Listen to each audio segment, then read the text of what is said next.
They said the wheels cried like a wounded thing when the coach braked in the dust. That's how it sounded to him, years later, when he told it by firelight. A long, aching squeal, and then silence so wide you could hear your own fear rattle. Inside that wooden box sat a woman with a travel-worn carpetbag and hands that wouldn't listen to her mind. Lillian Moore, 32. Boston Polish rubbed thin by miles of wind and grit.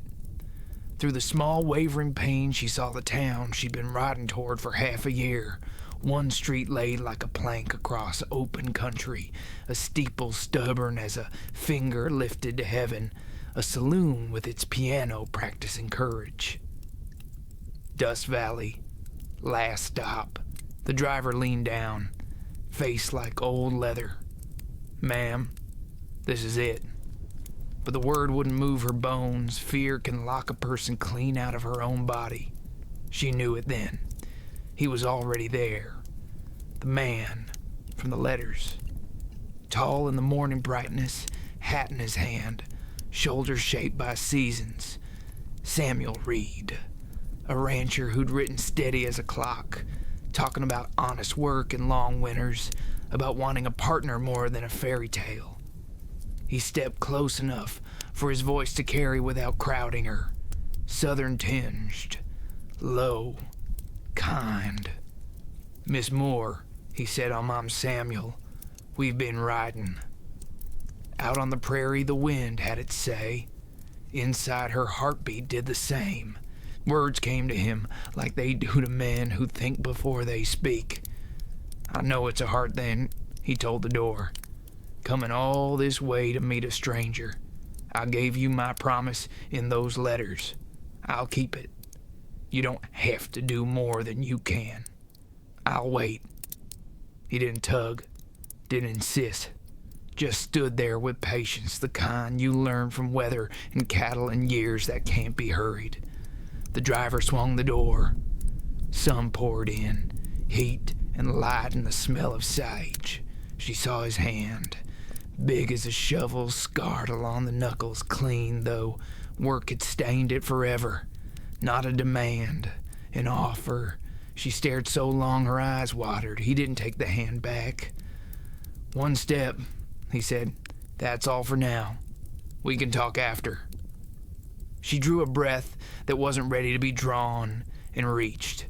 The glove met his palm, thin cotton over steady warmth. He closed around her careful as if courage were something breakable. "That's it," he murmured. "Easy now." The ground was farther than it looked, but her boot found it, and it held. Colorado dirt, real as the fear lifting off her shoulders grain by grain. He didn't let go at once. He stayed there between her and the curious eyes that always float up when a new story arrives in a small town. "Welcome to Dust Valley, Miss Moore," he said. A corner of his mouth bent toward a smile it hadn't used in a while. He smelled of soap, horse, and open land. Her throat had forgotten words. He kept them for both of them. "Your trunks are up top?" "I'll see to 'em. There's a decent boarding house just up the street, Mrs. Harper's. Thought you might want rest before we talk particulars, if that suits." It did. It undid her. How much it did. All those miles, fearing a hard man and a hard demand. And here stood Patience, with a hat brim. They walked. He set himself like a windbreak as they crossed the boards, his body quietly taking the stairs. The town showed itself in pieces. A general store window crowded with everything and nothing. The Silver Spur, shy of its evening noise but humming a nervous tune anyway. Men tipped their hats without words. Mountains stood behind it all, bruised purple and eternal. "Ma'am," said a woman in a calico dress, hair gathered tight, eyes bright with use. "Dorothy Harper. I run rooms. Samuel asked me to meet you." It sounded less like an introduction and more like a net laid under a fall. Lillian let herself be led. The house was clean and full of pride. Beeswax bread, lace curtains braving the glare. The room upstairs small and tidy, a window framing the far-off snow and the near road where strangers became neighbors. Meals at 7, noon and 6, said Mrs. Harper, with the firm kindness of a woman who has held up more than her share. Rates fair, laundry on Tuesdays, the sort of facts that let a heart come down a notch. Samuel's a good one, she added softer now. Never promise he can't keep. When the door closed, the quiet ran long enough for Lillian's legs to finally tell the truth. She sat on the narrow bed and let the stillness hold her up. 2 weeks of trains and coaches, of food that tasted like doubt, of letters folded and refolded till the creases learned her thumbs. Here she was, off the coach, on new ground. She took off her gloves, pale hands, city soft, not yet made for work. They would have to learn if she stayed. If the smallest word can weigh a life, a knock. Miss Moore, it's Samuel. I've got your trunk. He filled the doorway like a piece of the prairie had stood upright. The trunk rode his shoulder as if it were nothing at all. Up close she saw a thin scar through his eyebrow, the hard line of a man's throat, the way a shirt strains honest across the back of someone who's worked since he could lift. He set the leather down gentle and looked around, like he hoped the room approved of him. It's a good place, he said. Mrs. Harper keeps it right. Silence laid itself between them.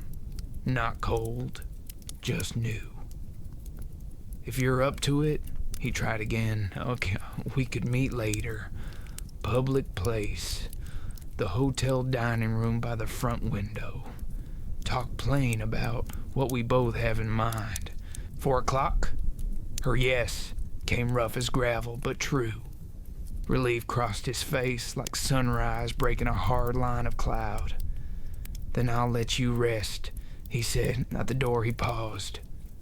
I'm glad you stepped down, Miss Moore. That took more courage than folks think.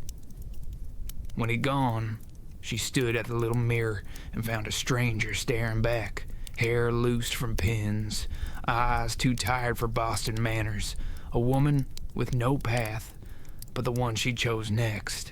Outside, the street kept on being a street. Inside, she tried on breathing without panic. She unpacked a little, touched each small thing she owned, as if it might tell her who she was now. Hours later, after a mercy of sleep and a plate left kindly at the door, she pinned her hair and wrapped a shawl Mrs. Harper thrust into her hands. Evenings run cool, the older woman said, and don't you fret. He's been pacing outside that hotel like a man waiting on weather. Lillian walked toward the window door and the table set in afternoon light. Fear walked with her. So did something else that felt like the start of a road. When Samuel saw her, he straightened as if the world had tugged his collar. Miss Moore, he said, removing his hat, because some courtesies you don't lose even in the hard country. I hope you got a bit of rest. She did, enough to sit across from him and meet the steadiness in his eyes. Enough to tell the truth when the coffee came and the room grew quiet around their small, brave table. And when she began, the day itself seemed to lean in to hear. The coffee was strong, black, and honest, like the man across from her. Samuel didn't stir sugar into his cup, and Lillian didn't touch hers at all. For a while, the only sound was the steady tick of a wall clock and the low hum of the wind pressing against the glass. When she finally spoke, her voice trembled like a porch door in a storm. I don't know how to do this, she admitted. I thought I did. The letters made it sound simple. Two people, both needing a place to belong. Samuel set his cup down slow. Nothing worth doing's ever simple, Miss Moore.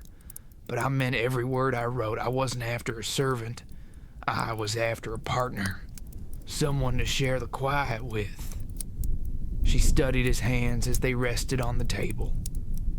Work had shaped them, but there was no roughness in the way he held them still. You don't even know me, she whispered. He gave a small nod. That's true, but I figure knowing of a person's not the same as learning who they are. That takes time and patience. I've got plenty of both.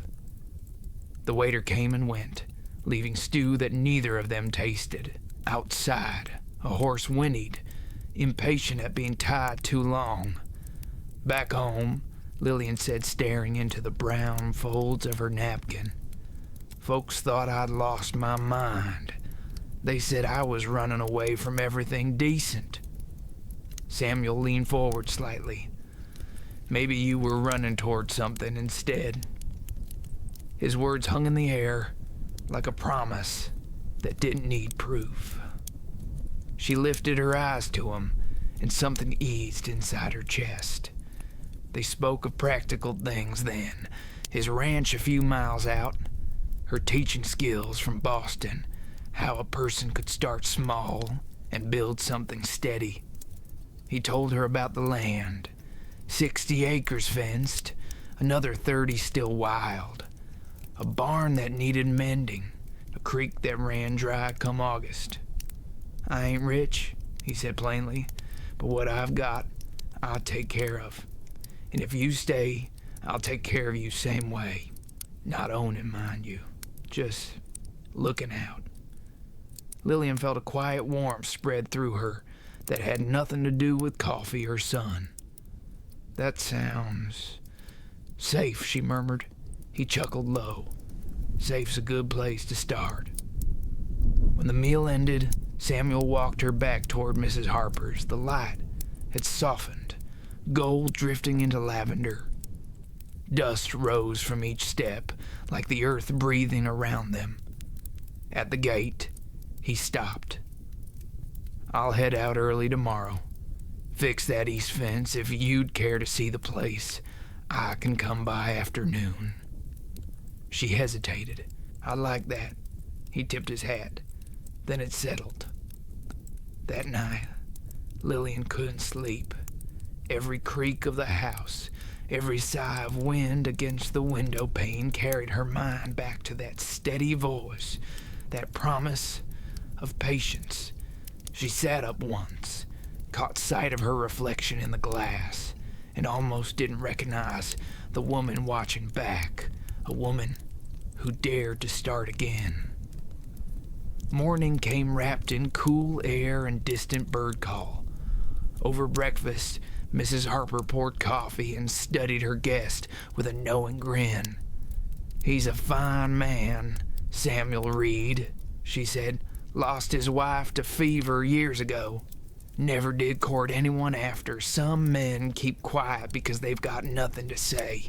He keeps quiet because words might break something he's still fixing inside. Lillian nodded, letting that truth sink deep. By midday, Samuel's wagon rolled up to the house.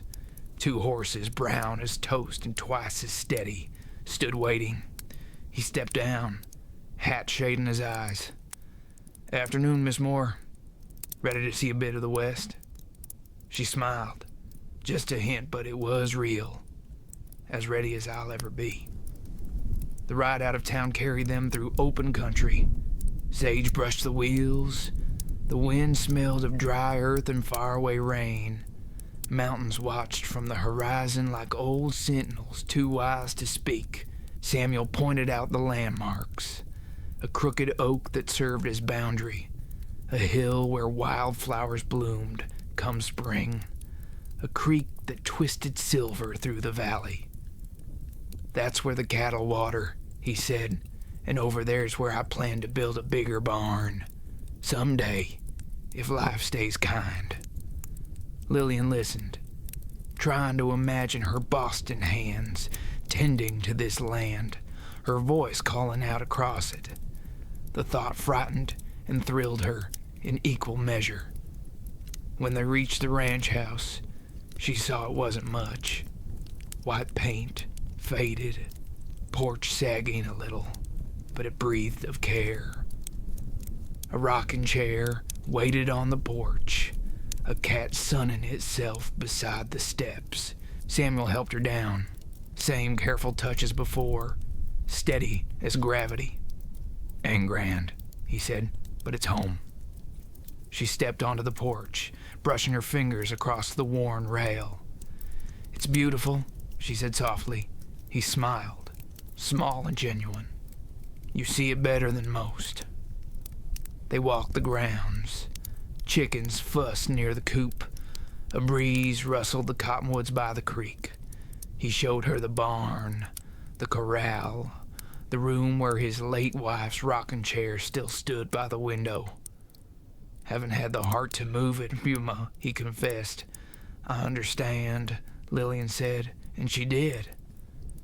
By late afternoon, they sat near the creek, watching the light dance across the ripples. He skipped a small stone. It sank halfway. "Not much of a throw today," he said. She laughed, the first real one since stepping off that coach. The sound startled her, and it made him glance over, eyes softer than she'd seen. "You ought to laugh more," he said gently. "Maybe I forgot how," she replied, "and then we'll relearn it together." A moment passed, full of unspoken things. The wind shifted, carrying a chill hint of evening. Samuel stood, offered his hand again. Habit now, or maybe faith. She took it without thinking. On the ride back, neither spoke much. Words felt too heavy for what the silence already said. When the town lights came into view, Lillian felt something she hadn't felt in years. Regret that the day was ending. Samuel stopped the wagon at Mrs. Harper's gate. "Thank you," she said quietly. "For what?" "For showing me what hope looks like." He tipped his hat once more. "Ma'am, hope's just patience, wearing a different name." She stood there as the wagon rolled away, dust curling up behind it like the ghost of her old life disappearing into twilight. Upstairs, by the lamplight's flicker, she unfolded one of his earlier letters. The paper smelled faintly of tobacco and pine. The words had once been promises written to a stranger. Now they sounded like the beginning of something true. But beginnings have a way of stirring the past, and Dust Valley had a memory longer than most places. Tomorrow would bring its own kind of test. Morning came with a hush, the kind that only wide land can hold. Lillian stood by her window and watched mist lift from the hills like breath from a sleeping horse. Somewhere a rooster crowed late, then gave up. The town below was already stirring, wagons creaking, doors swinging, voices trading the same old hopes before the day got hot. She pressed a palm to the glass and wondered if Samuel was already out there fixing that fence he'd mentioned. She could almost see him, shoulders bent to work, hat low, sweat tracing down a jaw that rarely smiled, but always meant well. Downstairs, Mrs. Harper was frying bacon and wisdom in equal measure. "Eat, child," she said. "Nothing good comes from meeting a man on an empty stomach." Lillian smiled. "You sound like my mother." "That's 'cause I've survived more fools than she probably did," the woman replied. "Oh, Samuel Reed ain't one of 'em, but he's got his ghost. You remember that when you're looking into those kind eyes of his." By noon, a knock came soft against the door. Samuel waited with his hat pressed to his chest, dust on his boots, and a half apology in his grin. "Didn't mean to call too early, he said. Just thought maybe you'd want to walk a spell. There's shade down by the mercantile and a patch of grass where the wind sounds like water. She took her shawl. Lead the way. They walked side by side, talking about small things. The price of eggs, the stubbornness of weather, the way silence could feel like a friend when words were spent. Halfway down the boardwalk, a voice called out from behind the fabric shop. "Samuel Reed, you've finally gone and found yourself another poor soul to pity you." The sound froze her steps.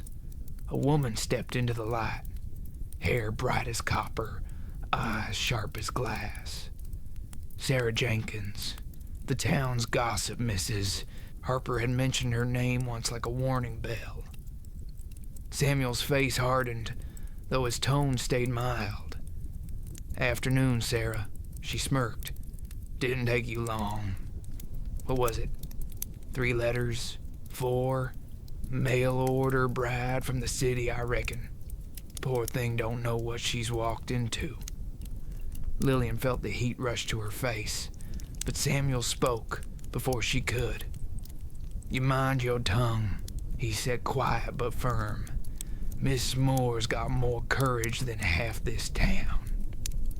Sarah's gaze flicked between them, hunting for cracks. "Courage, huh? We'll see how long that lasts once she hears what folks been saying." Samuel's jaw worked, but he didn't bite.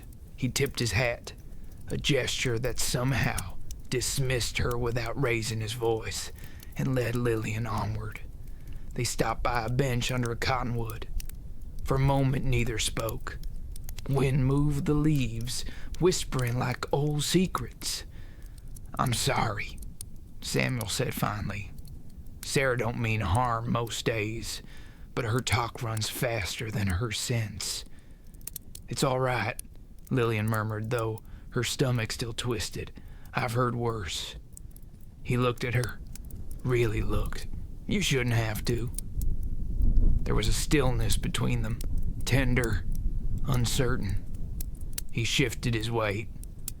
"Truth is, Sarah's cousin once helped me with the ranch after my wife passed. Folks get to talking, weaving things that never were. I don't pay it mind, but I don't want it touching you." Lillian's voice softened. "You think I came all this way just to run at the first shadow?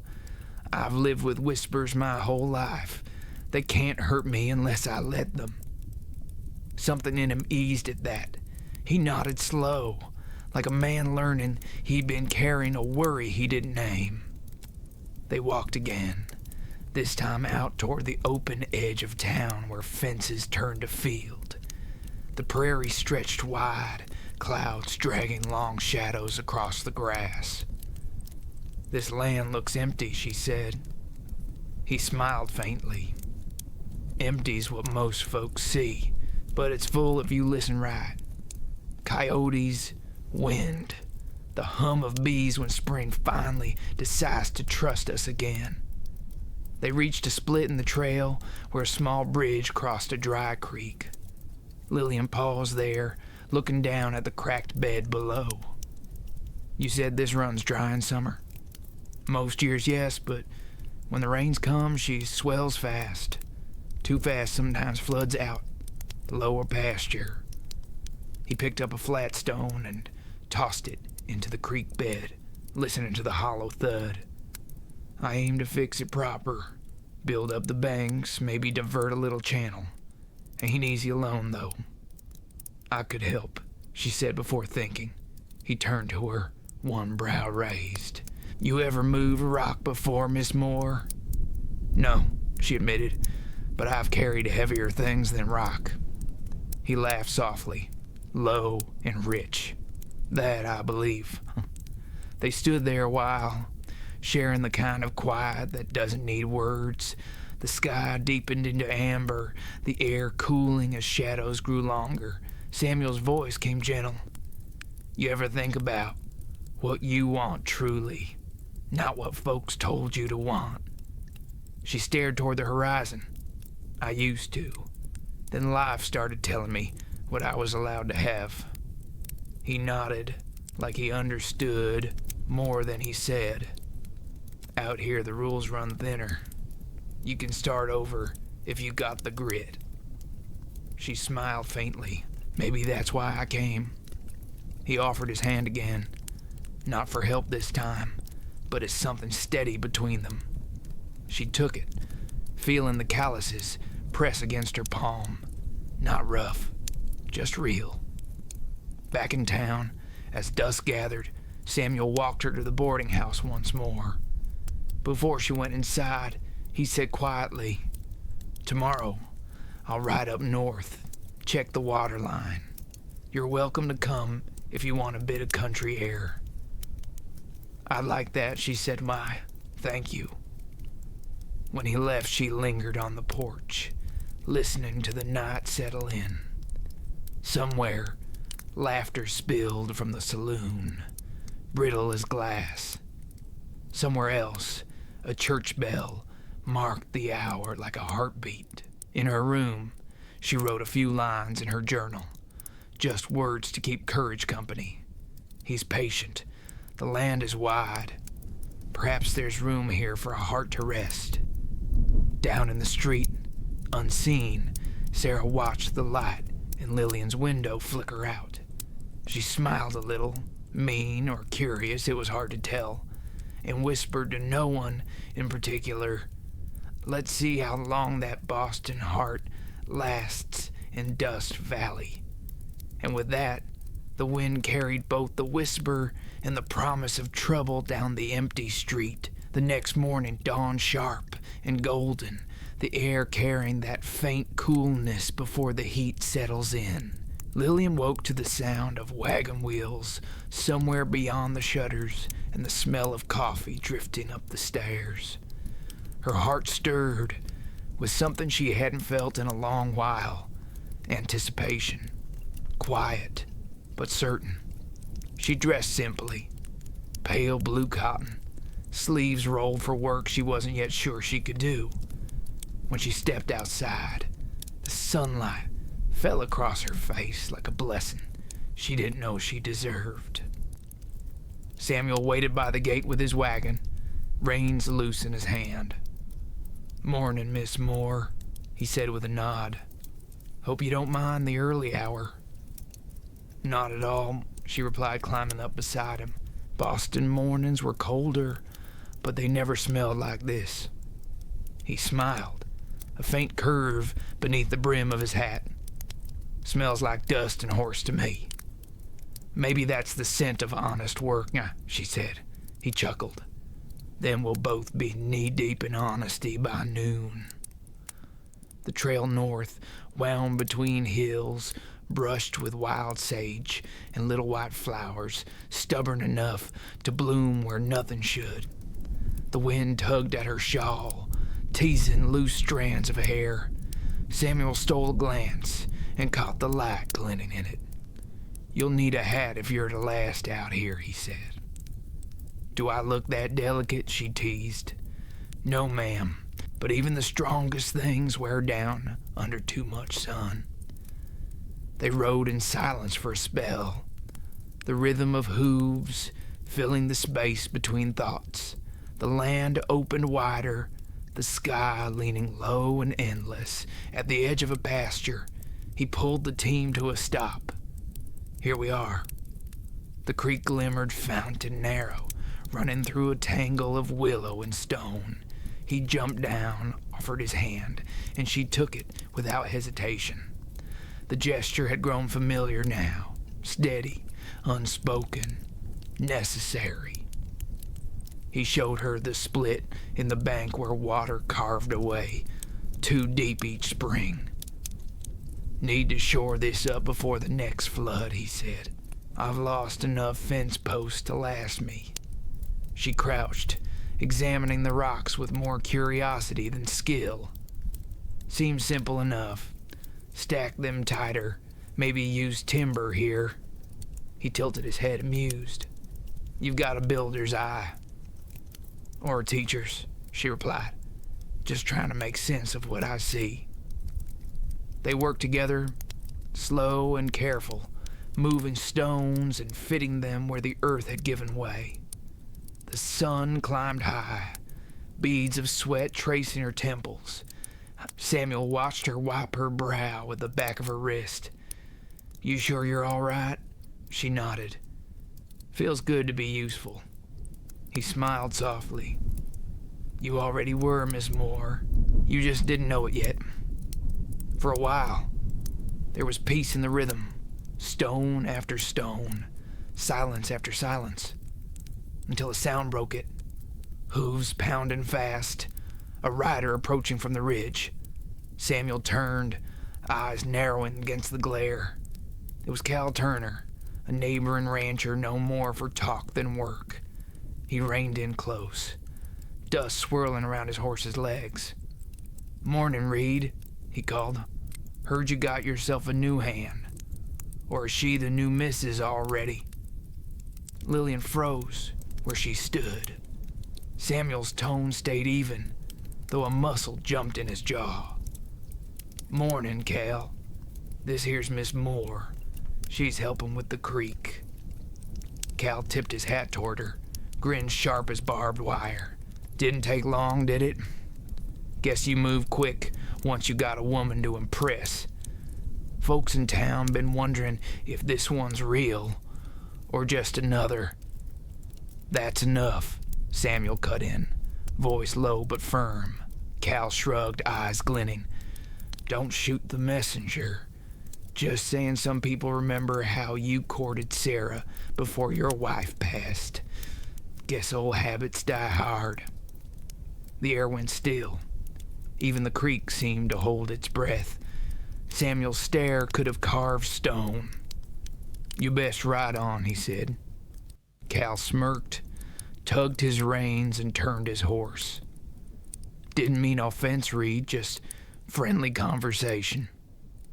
He spurred off, laughter fading with the wind. Lillian kept her gaze on the water, jaw tight. Samuel drew a slow breath, took off his hat, and rubbed the back of his neck. "I'm sorry you had to hear that." "Is it true?" she asked quietly. He hesitated. "Not the way he told it. Sarah helped after my wife died. Folks mistook kindness for something else. I ended it before there was harm done." Lillian met his eyes. "And now she wants to see you pay for it." He nodded once. "Seems so." The words hung heavy between them. Finally, he said, "If this makes you rethink things, I'd understand." She shook her head. "It doesn't. I've had my share of false stories told about me. I won't judge you by someone else's mouth." For a moment, relief crossed his face, so clear it almost hurt to see. "You're something rare, Miss Moore," he said softly. "Maybe I just know how much damage a rumor can do." They returned to their work, though the ease between them had changed. It wasn't lost. It had deepened, made of truth and a quiet kind of trust. By late afternoon, clouds began to roll over the hills, gray and restless. Samuel glanced up. "Storm's coming faster than I figured. We should head back." The wind picked up as they loaded the wagon. Dust swirled, the horses stamping nervously. Thunder murmured from somewhere beyond the ridge. Halfway down the trail, the rain broke, a hard, sudden curtain that blurred the road ahead. Samuel urged the team on, voice raised above the roar. "Hold tight, Miss Moore." Lightning cracked close, blinding white. The wagon lurched as a wheel sank into soft mud. Lillian clutched the seat, heart pounding. "Samuel, I see it." He jumped down, boots sinking to his ankles, and threw his shoulder into the wheel. The rain turned him to a shadow in motion. She leapt beside him without thinking, pushing with all her weight. Together they heaved, mud splashing high, thunder clapping over their heads. The wheel broke free, the wagon lurching forward to solid ground. "Get up," he shouted, catching her arm as the team bolted. They scrambled aboard, soaked through, faces streaked with rain and grit. When the storm finally eased, the world smelled of wet sage and lightning's memory. Samuel slowed the horses, breathing hard, hat lost somewhere behind them. He turned, eyes meeting hers through the blur of rain. "You all right?" She nodded, trembling. "You?" Still standing.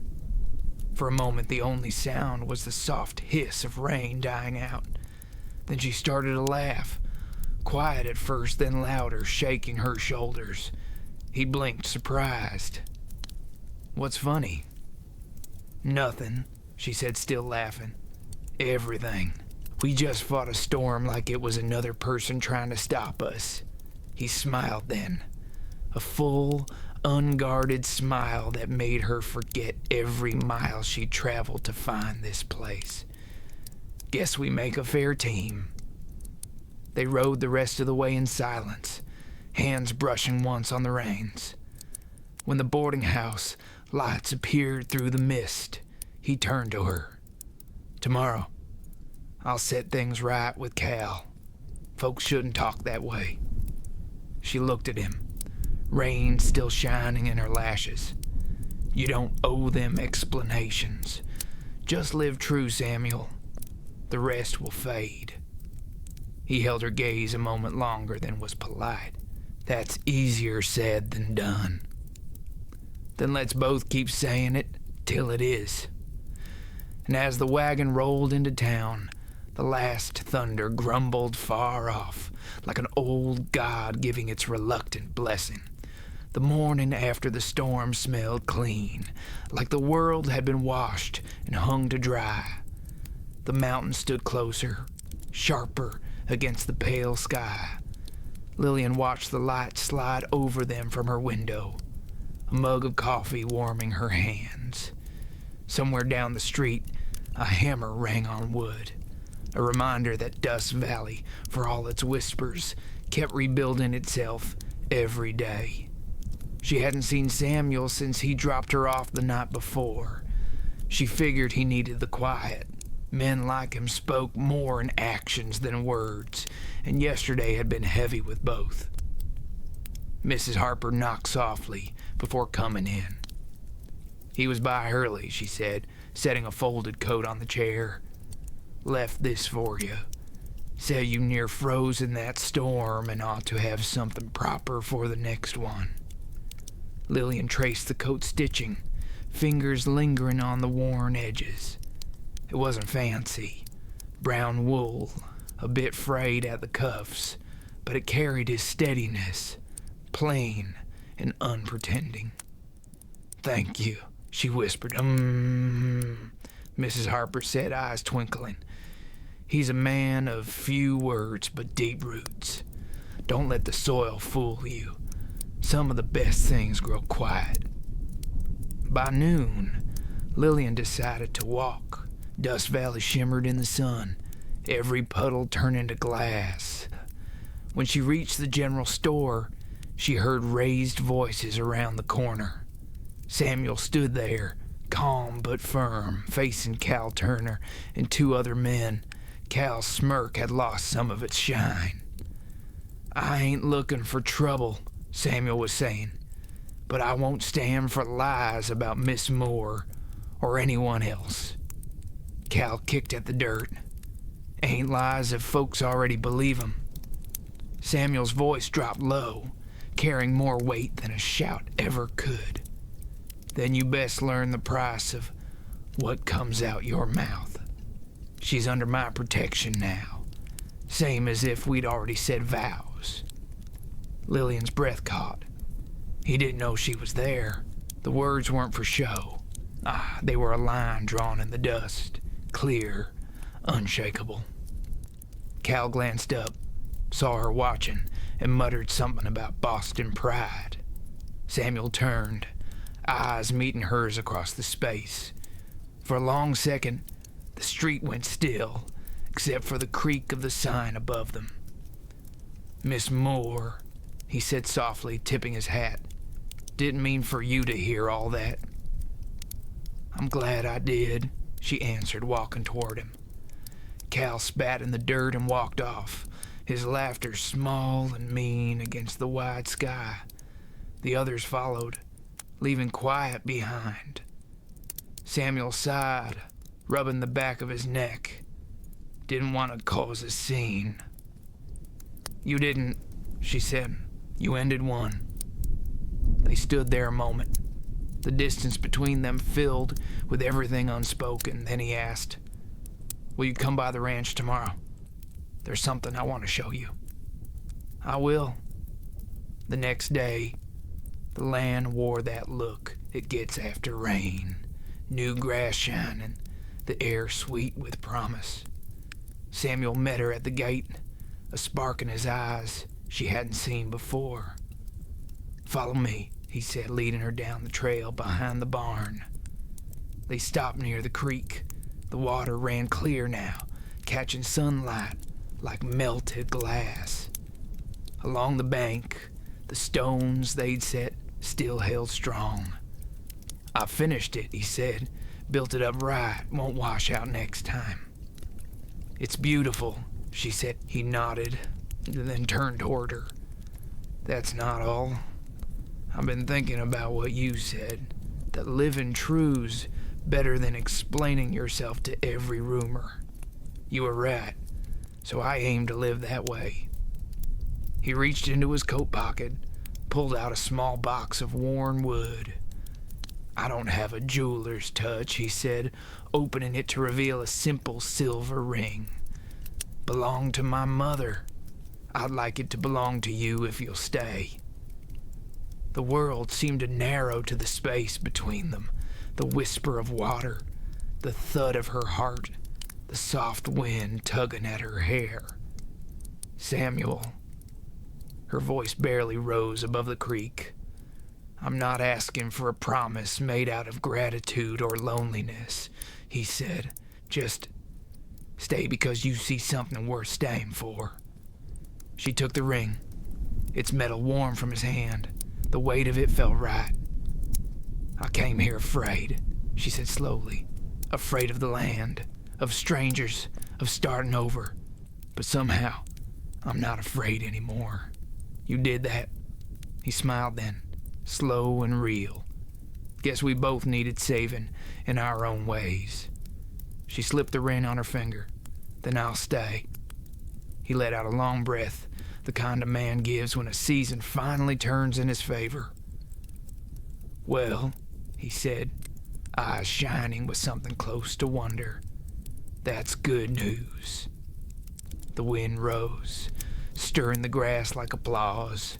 He took her hands, rough palms closing gently around her own. "We'll build it slow," he murmured. "One fence, one sunrise, one laugh at a time. I wouldn't have it any other way." Weeks passed. The gossip died like echoes in an empty canyon.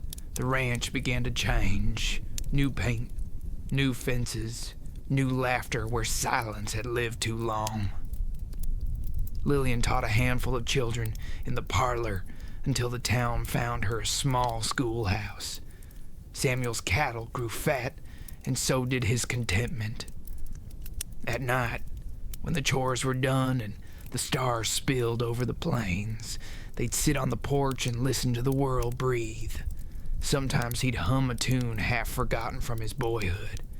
Sometimes she'd tell stories of city streets and candle-lit windows.